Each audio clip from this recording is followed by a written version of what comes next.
रहीम अस्सलाम वालेकुम। मैं असदुल्ला ख़ान हूँ। सुबह मंगल है और नवाज़ शरीफ साहब को दो अदालतों में पेश होना है। उनकी ज़मानत की मुद्दत ख़त्म हो गई है। नवाज़ शरीफ साहब सुबह 9 बजे जाएंगे पहले एहतसाब अदालत में जज मोहम्मद बशीर साहब के पास। वहाँ पर उनका केस चल रहा है, जहाँ पर उनके वारंट गिरफ्तारी जो है वो मनसूख हुए थे आर्जी तौर पर। वहाँ उनका केस चल रहा है गाड़ी का। जो उन्होंने तोशाखाना से गाड़ियाँ ली हैं, वो गाड़ी वो नहीं ले सकते थे और उसका केस चल रहा है नवाज शरीफ साहब का। और उसके बाद वो 12 बजे लाए जाएंगे इस्लामाबाद हाई कोर्ट में, जहां पर उनका एवन फील्ड और अल अज़ीज़िया का केस है। वहां पर उनको आर्जी हिफाजती ज़मानत दे दी थी इस्लामाबाद हाई कोर्ट ने, और कल अब उनकी ज़मानत का भी मामला होगा और आगे जो है वो उनकी अब अपीलें भी चलनी हैं। नवाज़ शरीफ साहब के केस का नतीजा तो हमें पहले से पता है, होगा तो वही जो मरियम के केस में हुआ था। और वकला कहेंगे देखिए जी वही केस है ये, मरियम को आप एक्विट कर चुके हैं और मरियम की एक्विटल के बाद इनका जो है नवाज़ शरीफ साहब का केस आगे चलाना बनता नहीं है। एक फ़र्क और भी है, और वह फ़र्क ये है कि मरियम नवाज़ के केस में नैब ने कमज़ोर ही सही मगर प्रोसिक्यूशन की थी। नैब प्रोसिक्यूटर पेश होते थे और मरियम की एक्विटल की मुखालिफत करते थे और कहते थे कि जी और अपने केस को डिफेंड करने की कमज़ोर सही लेकिन कोशिश कर रहे थे। अब आप सोचिए कि इस केस में, नवाज शरीफ साहब के केस में, अगर नैब प्रोसिक्यूटर ने पेश होकर कह दिया कि जी हमें कोई एतराज़ नहीं है, हमारा कोई केस ही नहीं है, गलती से गलत फहमी की बुनियाद पर यह केस बन गया था, तो आप सोचिए कि वो केस कितने दिन चल सकता है। नवाज शरीफ का केस कितनी समातों में फारिग हो जाएगा? 1 समात में, 2 समातों में, 3 समातों में। आमतौर पर नोटिस होते हैं, फिर उसके बाद जो लिंगर ऑन होता है उसमें प्रोसिक्यूटर कुछ जो है वो हीले बहानों से काम लेता है। प्रोसिक्यूटर कहता है कि जी मुझे भी फाइल नहीं मिली, या प्रोसिक्यूटर कहता है मेरी तैयारी नहीं है, या प्रोसिक्यूटर कहता है कि जी मुझे वक्त दरकार है, और प्रोसिक्यूटर कहता है कि कुछ तैयारी के लिए वक्त दे दें। और इसी तरह से अगर मुलजिम या मुजरिम की तरफ से केस को लटकाना मकसूद हो तो फिर उसकी तरफ से भी इसी नौयत के बहाने आते हैं। जैसे हम देखते थे कि शहबाज शरीफ साहब अपने ऊपर फर्द जुर्म आयद नहीं होने देना चाहते थे लाहौर की अदालतों में, जब उन पर वो मनी लॉन्ड्रिंग का 16 अरब रुपए की मनी लॉन्ड्रिंग का केस चल रहा था। तो शहबाज शरीफ साहब के वकील अमजद परवेज़ रोज़ कोई ना कोई नया बहाना करते थे, आज ये हो गया कल वो हो गया। उनकी कोशिश ये थी कि जब तक इमरान खान की हुकूमत है फ़र्द जुर्म आयद ना हो पाए, और उन्होंने फ़र्द जुर्म आयद नहीं होने दी। तो अब ये केस नवाज शरीफ का केस है एवन फील्ड और अल अज़ीज़िया का, ये कितने दिन चलेगा और कितनी समातों में ये निमट जाएगा? मेरा ख्याल है कि जल्द अज जल्द कोशिश होगी इस्लामाबाद हाई कोर्ट की केस को निपटा दिया जाए, और इस बात का भी इम्कान है कि नैब की तरफ से कोई प्रोसिक्यूशन हो ही ना, और उसके नतीजे में यानी वो केस को अपने उस केस को लड़ना ही ना चाहें, तो फिर नवाज शरीफ को ज़्यादा अरसा ज़हमत नहीं दी जाएगी अदालतों में। कल वो आएंगे अदालत में और न जाने उसके बाद दोबारा उन्हें आना पड़ेगा या उनके आए बगैर भी काम चल जाएगा। क्योंकि मरियम का केस चल रहा था तो उसमें मरियम हर पेशी में आती तो थी, लेकिन अदालत बार बार कहती थी कि आप क्यों आती हैं, हम तो आपको नहीं बुलाते, आपका केस चल रहा है, आपके वकील आ रहे हैं, बस काफ़ी है। तो नवाज शरीफ साहब जो आज सुबह पेश हो रहे हैं अदालत में, क्या दोबारा भी इस्लामाबाद हाई कोर्ट आएंगे? तो इस वक्त जो है वो एक ऐसा लगता है कि स्क्रिप्ट में सिर्फ थोड़ा सा रंग भरना बाकी रह गया है। तो ये है नवाज शरीफ साहब का केस। हाँ, अलबत्ता जो गाड़ी का मामला है, वो गाड़ी तो कानून तो है कि गाड़ी नहीं ले सकते, अब उसका क्या होगा ये देखना होगा। क्या इसको उठा कर क़यामत तक के लिए लटका दिया जाएगा, या इसमें भी कोई नुक्ता ढूंढा जाएगा कि जिसमें नवाज शरीफ को फारिग कर दिया जाए, ये देखना होगा। लेकिन मेरा ख्याल है कि जब तक इमरान खान की घड़ी का और तोशाखाना का मामला चल रहा है, तब तक इनके तोशाखाना का मामला भी शायद फैसला ना सुनाया जाए और इसको एक ऐसे सर्द खाने में डाल दिया जाए जिससे नवाज शरीफ को कोई फ़र्क ही ना पड़ रहा हो और केस आगे चलता जा रहा हो। दूसरा, इमरान खान को सुबह यानी मंगल को यानी 24 तारीख को तौहीन इलेक्शन कमीशन के सिलसिले में इलेक्शन कमीशन ने तलब कर रखा है और फ़र्द जुर्म लगाने का ऐलान कर रखा है कि उन पर फ़र्द जुर्म आयद की जाएगी। और इस सिलसिले में जेल इंतज़ामिया को और पंजाब पुलिस को, पुलिस IG पंजाब को ये ख़त लिखा गया है कि इमरान खान को पेश किया जाए और प्रोडक्शन ऑर्डर उनके जारी कर रखे हैं। इमरान खान को उसूली तौर पर यानी इलेक्शन कमीशन की ख्वाहिश और ऑर्डर्स के मुताबिक इमरान खान को सुबह इलेक्शन कमीशन में पेश किया जाना चाहिए, ताकि आज जो फ़र्द जुर्म लगी है यानी साइफ़र के मामले में, उसके बाद फ़ौरन ही दूसरी फ़र्द जुर्म लगा दी जाए। लेकिन इंतज़ामिया ने माज़रत कर ली और कहा है कि सिक्योरिटी रीजंस की वजह से इमरान खान को पेश नहीं किया जा सकता। हैरत की बात है, जब इमरान खान कहा करते थे कि मैं अदालत में पेश नहीं हो सकता क्योंकि मेरे सिक्योरिटी के मसाइल हैं, और वो जब चादर और शील्ड के में छुप कर पेश होते थे तो मजाक उड़ाया जाता था कि बाल्टियाँ सर पर रख के पेश हो रहे हैं। उस वक्त इमरान खान कहते थे मेरी ज़िंदगी को सीरियस थ्रेट मौजूद है, उस वक्त उनका मजाक उड़ाया जाता था और अदालतें उनको स्पेयर नहीं करती थी और कहती थी कि नहीं, आपको अदालत में पेश होना है। अब जब वो चाहते हैं कि वो अदालतों में पेश हों तो अब कहा जाता है कि नहीं, आपकी ज़िंदगी को ख़तरा है। तो कैसा मजाक है। अब इमरान खान को कल इलेक्शन कमीशन में पेश होना था, लेकिन उनको पेश नहीं किया जा रहा और कहा जा रहा है कि इमरान खान की सिक्योरिटी का मसला है। और वैसे भी अगर आप बारीक बीनी से देखें तो इमरान खान पर एक और फर्द जुर्म लगाने की ज़रूरत ही क्या है। अब एक केस उनका चल रहा है जिसमें वो अंदर हैं। हाँ, जब इससे वो निकलते दिखाई देंगे या कोई ऐसा माहौल बन जाए कि जिससे वो साइफर से उनकी जान छूटती नज़र आए या साइफर से उनको रिहाई मिलती हुई नज़र आए या ज़मानत मिलती हुई नज़र आए, तो फिर वो मुनासिब वक्त होगा कि उन पर अब एक और केस डाला जाए और एक और केस में फर्द जुर्म आयद की जाए ताकि उनको मज़ीद अंदर रखने का सामान पैदा किया जा सके। तो इसलिए फ़र्द जुर्म अभी लगाने की ज़रूरत भी महसूस नहीं हो रही। एक लग जो गई है, बुनियादी मकसद तो अंदर रखना है, दो मुकदमात में अंदर रखने का तो फ़िलहाल कोई मकसद नहीं है। तो इसलिए हमें लगता है कि अभी ये इलेक्शन कमीशन में जो फ़र्द जुर्म है ये कुछ अर्सा और नहीं लगेगी और ये मामला इसी तरह से टलता रहेगा। और उसकी बुनियादी वजह क्या है वो मैंने आपको समझा दिया है। आज साइफर केस पे इमरान खान और शाह मोहम्मद कुरैशी पर बहरहाल फ़र्द जुर्म आयद हुई है और इमरान खान ने इस सेहत जुर्म से इनकार किया है, करना ही था। उन्होंने कहा है कि बेगुनाही साबित करूँगा, ये सियासी बुनियादों पर बनाया गया मुकदमा है। अब साइफर असल में साइफर है क्या, साइफर का मुकदमा क्या है, क्या बनाया गया मुकदमा? सीक्रेट एक्ट की खिलाफ वर्जी क्या है जी? सीक्रेट एक्ट की खिलाफ वर्जी कर दी इमरान खान ने। और इमरान खान ने एक कागज़ जो जलसे में लहराया, कहा गया कि जी उन्होंने राजदारी ब्रेक की है।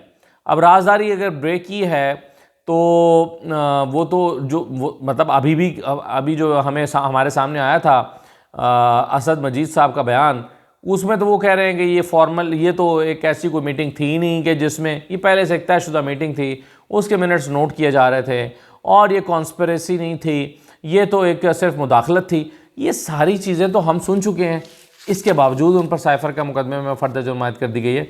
तो ये तमाशा क्या चल रहा है, ये बहरहाल कानून और आइन और पाकिस्तान और निज़ाम, इस सब का मजाक उड़ाया जा रहा है। पीटीआई ने एक कन्वेंशन करने की कोशिश की, किया तो नहीं लेकिन कोशिश की कि वो एक कन्वेंशन करें।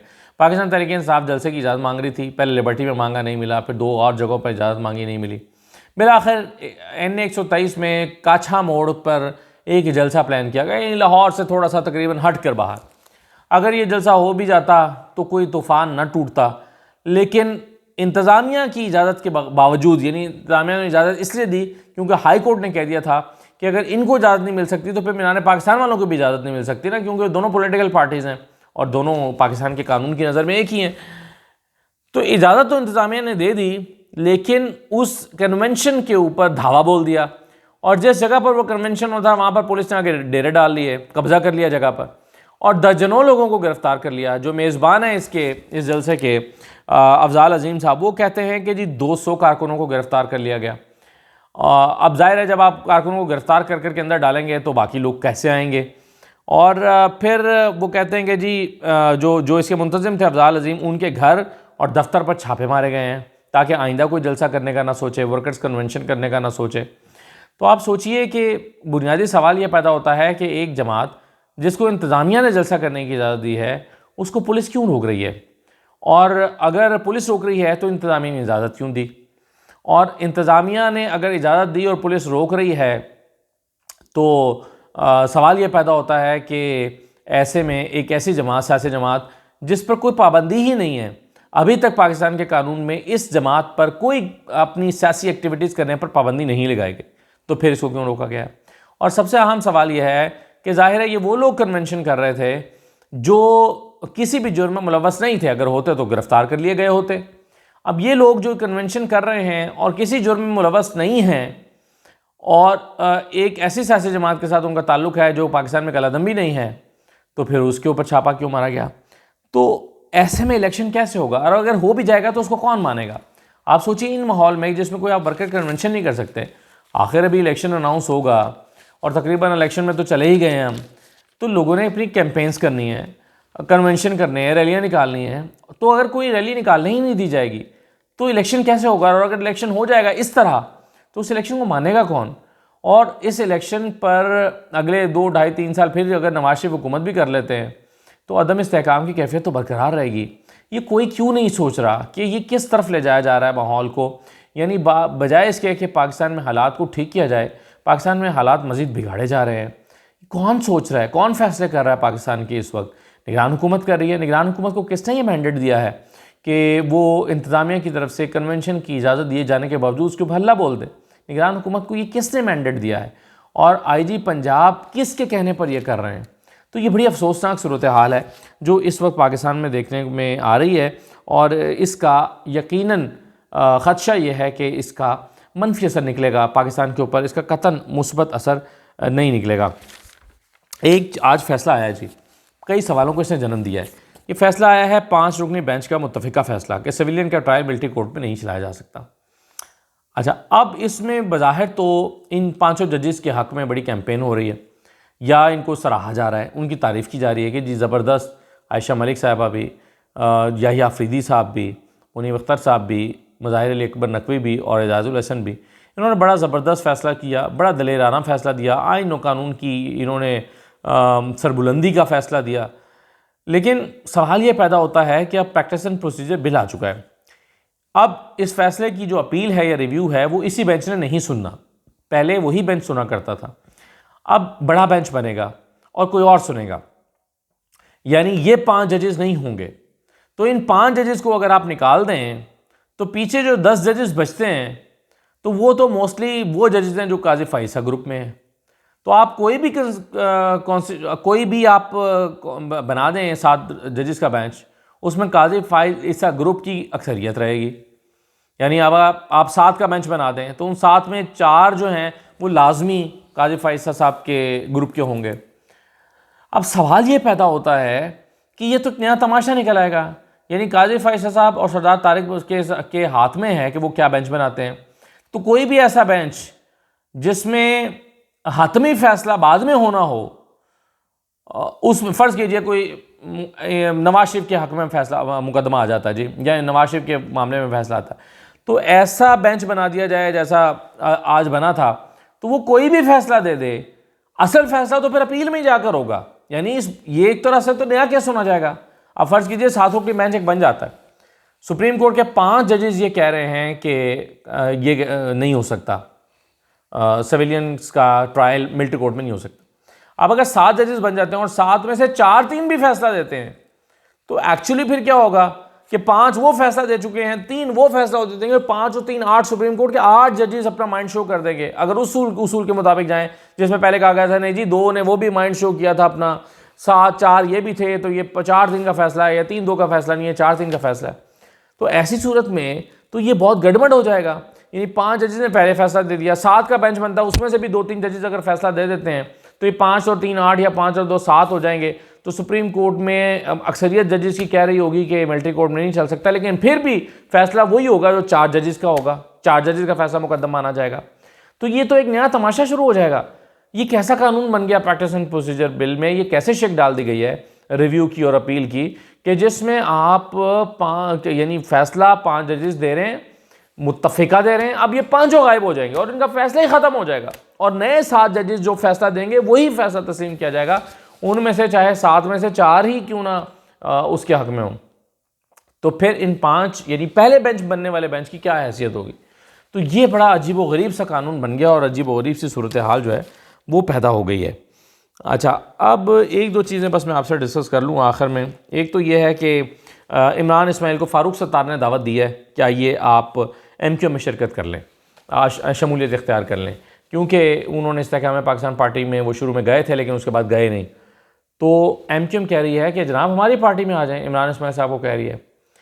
अब इमरान इस्माइल साहब जो हैं वो अगर इमरान खान के ख़िलाफ़ फ़ैसला कर सकते हैं पार्टी छोड़ने का, तो फिर वो चाहे MQ में जाएँ चाहे वो पीपल्स पार्टी में जाएँ, इससे क्या फ़र्क पड़ता है। अगरचे वो गवर्नर रहे हैं, एक ज़माने में जब MQ का तूती बोलता था तो उन्होंने कुंवर नवीद जमील के ख़िलाफ़ एक ऐसे वक्त में इलेक्शन लड़ा था, कि जब वो जो इलेक्शन था वो बहुत अहमियत का हामिल था। तो वो इमरान इस्माइल क्या अब MQ में चले जाएंगे, जो जिनको फ़ारूक सत्तार ने दावत दी है? अगर वो चले जाएं तो खैर मुझे हैरत नहीं होगी, क्योंकि जो कुछ आजकल हो रहा है, यानी अगर फ़ारूक हबीब के इस्तेकाम में पाकिस्तान पार्टी में जाया जा सकता है, वो जा सकते हैं, तो इमरान इस्माइल MQ में क्यों नहीं जा सकते? लेकिन एक और मुलाकात हुई है, और ये मुलाकात ग़ुलाम सरवर ख़ान की हुई है जहांगीर तरीन साहब के साथ। और इस मुलाकात के बाद ये ख़बरें हैं कि ये तय है तकरीबन कि वो जा रहे हैं इस्तेकाम में पाकिस्तान पार्टी में, और उन्होंने फ़ैसला कर लिया। वो सिर्फ ये देखना चाहते हैं कि चौधरी निसार का फ़ैसला क्या है, वरना उन्होंने जाने का फ़ैसला तो कर ही लिया है। तो ये ग़ुलाम सरवर ख़ान साहब भी जो हैं वो इस्तेकाम में पाकिस्तान पार्टी में चले गए। तो देखिए कौन रहता है और कौन कौन चला जाता है। आखिरी बात बड़ी, शेख रशीद साहब ने जो आम माफ़ी का ऐलान किया था मुनीर फ़ारूक के प्रोग्राम में बैठ के, और कहा था कि मैं आम माफ़ी का मुतालबा करता हूँ या दरख्वास्त करता हूँ, अब उन्होंने बाकायदा मुहिम शुरू कर दी है। बड़ी हैरत की बात है कि एक शेख रशीद जिन्होंने चिल्ला काटा है 40 दिन का, वो शेख रशीद जब छूट कर आए हैं तो जाहिर है कुछ शराइत के साथ आए होंगे, कुछ जो है वो हिदायत के साथ आए होंगे, कुछ उनको समझाया बुझाया गया होगा। ऐसे में अगर बाहर आकर वो आम मुआफ़ी का मुतालबा कर रहे हैं, उनको करने दी जा रही है, और ट्विटर पर वो कैंपेन शुरू कर रहे हैं, और ट्विटर पर वो इस पर ट्वीट्स कर रहे हैं, और उनको करने दी जा रही है, हालांकि वही ट्विटर जिसके बारे में उनको उनके सामने रखा गया था कि जी ऐ पढ़ो, जी ऐ पढ़ो, जी ऐ पढ़ो ट्विटर, और ट्विटर उनको मरवाने वाला था बकौल उनके, उसी ट्विटर पर उन्होंने आम मुआफ़ी का मुतालबा शुरू कर दिया और उनको करने दिया जा रहा है। तो ये बड़ी हैरानकुन बात है। इससे कुछ आपको इससे कुछ कंक्लूजन ड्रॉ करना चाहिए कि ये क्यों हो रहा है और कैसे हो रहा है। इजाज़त दीजिए, अल्लाह हाफ़िज़।